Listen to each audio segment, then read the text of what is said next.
In arguably biggest test of new NAFTA, Canada and Mexico defeat US in auto rules dispute. Dispute over content requirements seen as a litmus test of new trade pact. Canada, Mexico, and auto companies have been declared the winners in arguably the most important trade dispute under the new NAFTA, landing the US on the losing side in a case about calculating the origin of auto parts. The long-expected decision was known for weeks to the parties involved, yet it was withheld from public release until after North American leaders appeared together at a summit this week in Mexico. It involves small print with big consequences for the industry at the heart of the Continental Trade Agreement, automobiles. At its core, the dispute was about how hard to push car companies to use parts from North America, at a time when countries are seeking to pry back manufacturing jobs. Subscribe our YouTube channel and click our bell icon for new videos. To use parts from North America, at a time when countries are seeking to pry back manufacturing jobs. The specific case involved two conflicting methodologies for calculating the origins of a car's parts, one stricter, one easier. Americans took a hard line. The US wanted the toughest interpretation of the rules, which would force cars to include more North American parts to avoid a tariff. Mexico fired off a suit against the US, calling its method damaging, costly to companies and counterproductive to the continent's car industry. Canada joined the suit. Car companies eagerly supported the suit. And the complainants ultimately won. Canada, Mexico, and the auto industry are now celebrating the ruling from a 5-member international panel. In a decision declared December 14, but only released Wednesday, the panel said that the United States breached the new Canada-US Mexico Agreement, CUSMA, when it tried imposing new rules. The ruling pointed to a piece of evidence submitted by Canada, an email sent by a US official that supported the complainants' claim that all three countries originally understood they were agreeing to the simpler formula. Today's decision is a good decision for the industry, International Trade Minister Mary Ng told reporters in Mexico City. It's what we negotiated. Clarity in the rules, it's what today's decision provides. It's the second win for Canada under the new trade agreement. Canada also won a case on solar panels, though it was the main loser in a dairy dispute with the US. The verdict comes as little surprise. The countries have been aware of it for weeks and, while it was still officially confidential, a Mexican cabinet minister blurted it out to a newspaper there late last year. The trade community is now awaiting US reaction, with its eagerly anticipated response being seen as an early litmus test of the reliability of the CUSMA dispute system. Early reaction was vague from the Office of the U.S. Trade Representative, USTR. It did not spell out its next move, but called the decision disappointing. This could result in less North American content in automobiles, less investment across the region and fewer American jobs, said the U.S. statement. We are reviewing the report and considering next steps. We will engage Mexico and Canada on a possible resolution. Background of the case. The dispute stemmed from the aftermath of the new NAFTA, originally reached in 2018 under the Trump administration. The new trade pact requires more parts from North America to avoid a tariff, part of Trump's protectionist push for more domestic manufacturing. Yet the US stunned its partners and the car companies after the deal was already signed. It insisted upon an unexpectedly strict interpretation of the terms. Imagine a car part qualifies as North American because 85% of its subcomponents come from this continent. Under the pact, that part faces no tariff. But then there's a subsequent, bigger calculation for the entire car. Does the vehicle, as a whole, have enough North American content to avoid a tariff? In making that calculation, when adding up parts of the car, how much does that smaller piece counts toward the car's total amount of North American content? The US argued it should be 85%. Others insisted on the so-called roll-up method. If that piece is deemed North American, then it should count fully as 100% North American.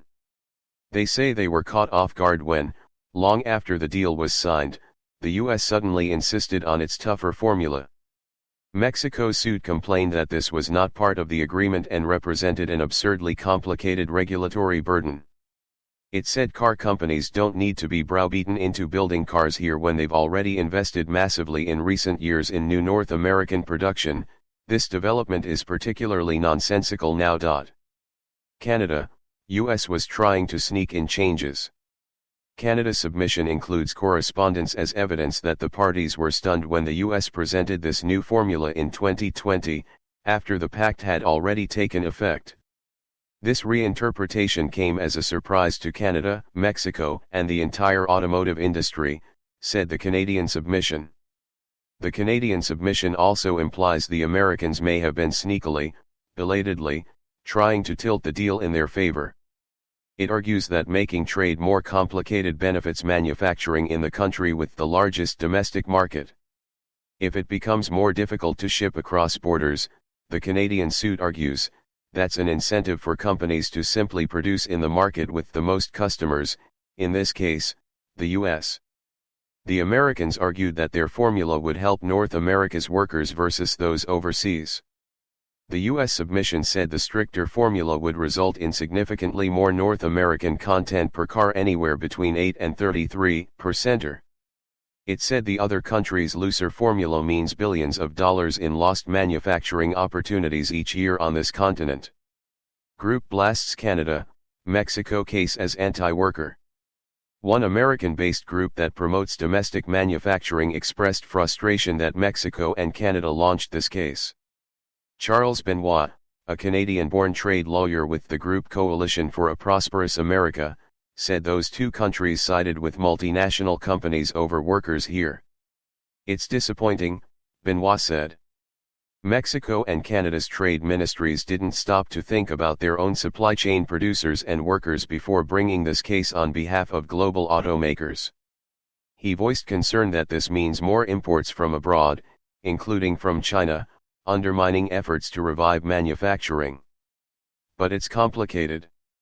Industry players warn that making compliance more expensive holds unwanted negative consequences. They say more onerous rules would just force car companies to produce offshore to remain cost competitive. At some point, manufacturers would conclude it's cheaper to bring parts from overseas and pay the tariff, said Flavio Volpi, head of AMPA, Canada's auto parts lobby group. Auto industry, US demands would have driven industry away. The tariff rate for cars is 2.5% in the US and 6.1% in Canada. The new pact is already a massive win for this continent's parts manufacturers, said Volpi, as evidenced by the investment spree now happening in North American plants. The U.S. imposed requirements could have undermined this, he said, noting the panel's verdict is good for North America. It's a win for the automotive parts sector in all three countries. And also provides a win for stability in the new USMCA, Volpi said. Instead of saying, hey, 2 years into the USMCA, we have the US reinterpreting it and changing the deal. Cheaper to bring parts from overseas and pay the tariff, said Flavio Volpi, head of AMPA, Canada's auto parts lobby group. Auto industry, US demands would have driven industry away. The tariff rate for cars is 2.5% in the US and 6.1% in Canada. The new pact is already a massive win for this continent's parts manufacturers, said Volpi, as evidenced by the investment spree now happening in North American plants. The U.S. imposed requirements could have undermined this, he said, noting the panel's verdict is good for North America. It's a win for the automotive parts sector in all three countries. And also provides a win for stability in the new USMCA, Volpi said. Instead of saying, hey, 2 years into the USMCA, we have the US reinterpreting it and changing the deal. Saying, hey, 2 years into the USMCA, we have the US reinterpreting it and changing the deal. Subscribe our YouTube channel and click our bell icon for new videos.